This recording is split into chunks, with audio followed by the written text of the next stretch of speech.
There's one part of your campaign and the pain surrounding it that we haven't talked about. And we're a week from the primary. So you didn't take a salary. Yep. And you're not a wealthy person. You were a teacher, and then you took a pay cut, a significant pay cut, to work at Wolfpack. And so what did you do to get by in these last 7 months?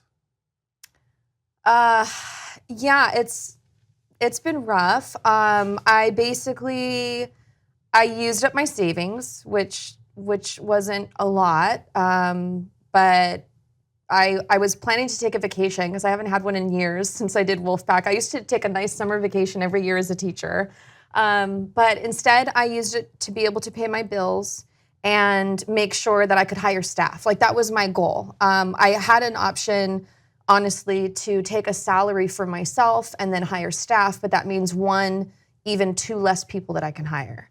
So I put it in that, and then that ran out. So I pulled all of my money out of my Roth IRA, and so now we just gotta get through June 5th. So no savings left.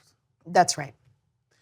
So, we talk about how there's about half the country that can't survive a $400 financial emergency. Well, you got no savings, right? Yeah. So you're living the 99%, sister. Yeah.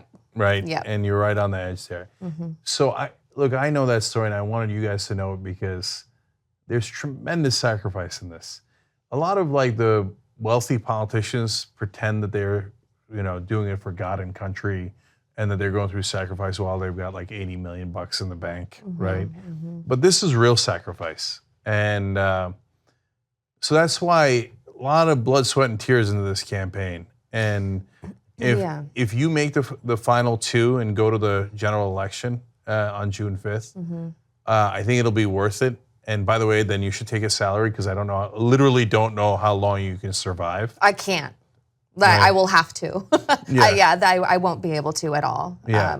But guys, understand what's wrong with our political system and why, Allison, you got started trying to get money out of politics through Wolfpack in the first place.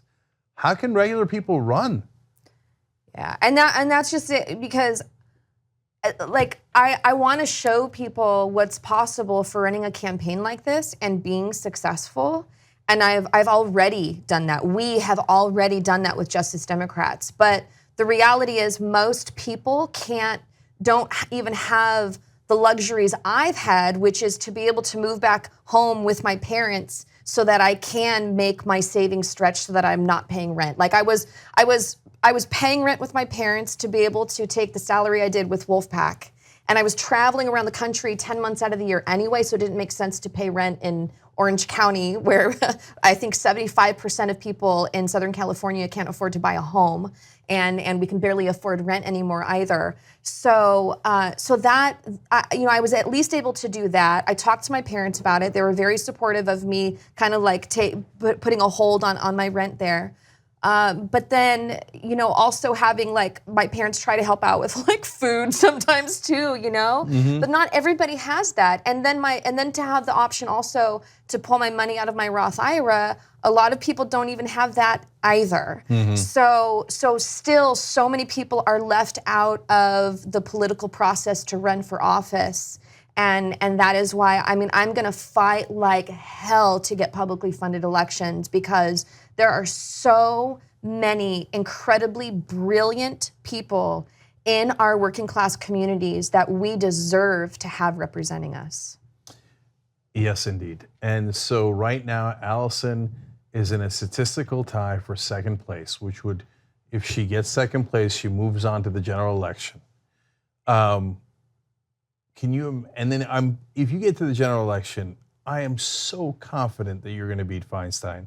She's so vulnerable. She's such a weak candidate. She's so conservative.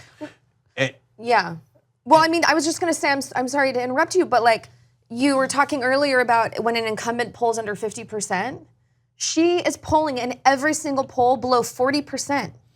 Yeah, when you include the candidate, all the candidates, she's under 40. She's underwater. Even when they're not including all the candidates, she's still under 40%. She's in a world of trouble. Yeah. You just need a strong progressive to knock her out, and that would be you. And if a progressive beat Dianne Feinstein living out of her parents' house, who cashed in their Roth IRA and did it on this shoestring budget with just volunteers, nearly 2,000 of them now, it would be a shockwave like you've never seen before. We'd shake the establishment's world. June 5th is the election. If you live in California, you know anyone who lives in California, get your family, friends, everyone, you have got to go vote. Primaries matter more than anything else. They really do. Primaries determine who we're going to be able to vote for in the general. And every single day we have something happening right now. So don't just vote on June 5th. Like, come sign up, volunteer, and help us every single day. We only have 7 days left. Isn't that nuts? Yes. And what in the 7 months that we've been around, there's more you can do in the next 7 days to make a difference than anything we've done in the last 7 months, because everybody's watching right now during this week. Exactly. It's critical.